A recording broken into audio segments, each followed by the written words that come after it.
Hello everybody, it's Connie Stewart with SimplySimpleStamping.com. I'm so glad you guys could join me for today's Tuesday tip. Hey, I was asked by a viewer the other day how to tie reversible ribbon. You know, that was a very good question because sometimes reversible ribbon can be tricky. You try to tie it in a bow, but you get the other side, not the side you wanted. And maybe if you're tying a knot, it might come off. You got the ribbon on one side, the color you want, but the other side, it goes a little wonky. So today we're going to address the reversible ribbon issue. And I've got 3 different ways to tie this reversible ribbon. I hope it inspires you, so let's get started. So Stampin' Up! Has a lot of different reversible ribbons. And so we're going to work with different ones and we're going to create some different types of looks. And the tips to reverse them should work with any of the ribbons, but there are some fun tips to make sure that you get the look that you want. How about I start with the scallop linen ribbon? I love this. Now it comes in 5 colors and I'm going to be using this Seaside Spray today, but I want you to notice linen and Seaside Spray on this side, but all linen on the opposite side. So let's say we want that Seaside Spray to show. If I were to just take this and tie it in a knot, look what happens. I am all wonky. We don't want that. So here's my tip to make sure you get perfect little ribbon knots when working with reversible ribbon. And this is kind of an interesting tip. We want to focus on the wrong side. What side do you not want to show? Well, in this case, it's the linen side. And so what I'm going to do is I'm going to tie this in a knot with the linen side facing me. And what I'm going to do when I take this side, so of course it wants to go this way, I'm going to just give it a twist.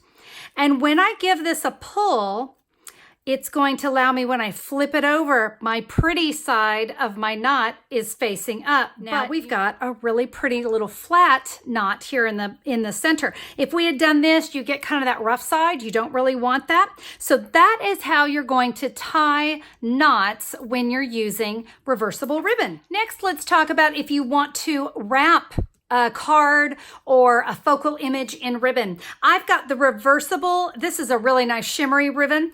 This is Old Olive on one side, Pretty Peacock on the other.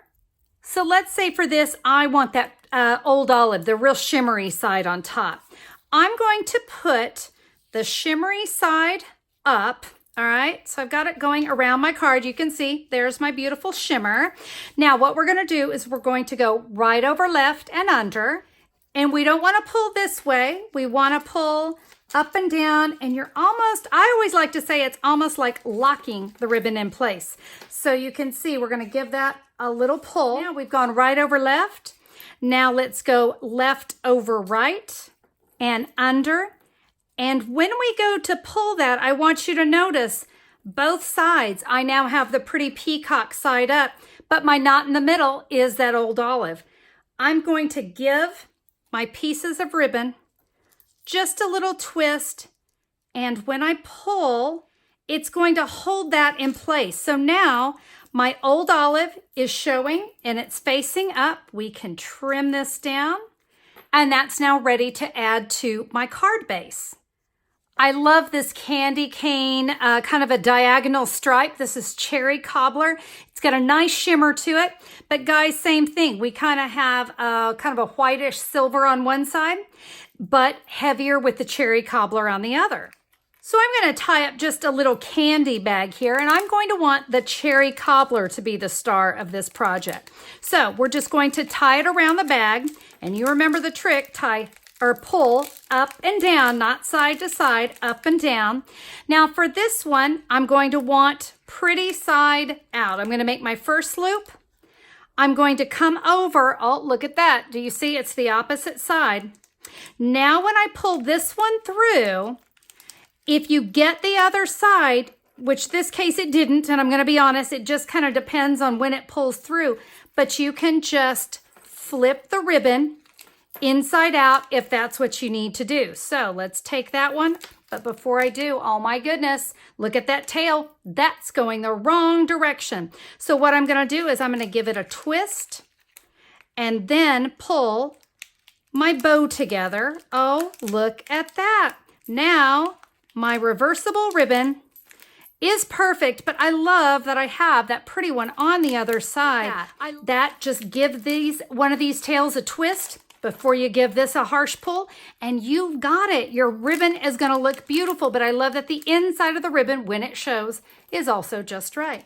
So there you go, some tips to help you create some perfect reversible ribbons that are going to add such a great accent to any of your stamped art. Did you pick up a new tip today? I hope that you did, guys. I really do enjoy the reversible ribbon. I feel like I'm getting twice as much out of my ribbon when I use it because I get to choose which side of the ribbon I want to focus on. And I hope that the tips that I shared with you today are going to give you perfect reversible ribbon bows and knots every time. Now, if you'd like to see more information about the ribbon, here's what you can do. Head over to simplysimplestamping.com, and if you'll look for the September 3rd, 2019 blog post, I'll have details about the ribbon that I used here and all the different reversible ribbons that we offer at Stampin' Up. And if you'd like to order any of them, it's super easy. Click a pick. That's all you need to do. Click that pick. It'll take you right to my online store and you can order what you need. Guys, I would be so honored to be your Stampin' Up demonstrator, so I hope you'll choose me when placing your order. If you enjoyed today's tip, and boy, I hope you did. If you did, give me a thumbs up on YouTube. I always appreciate that. And hey, if you haven't already subscribed, I would love to have you as a subscriber to my channel.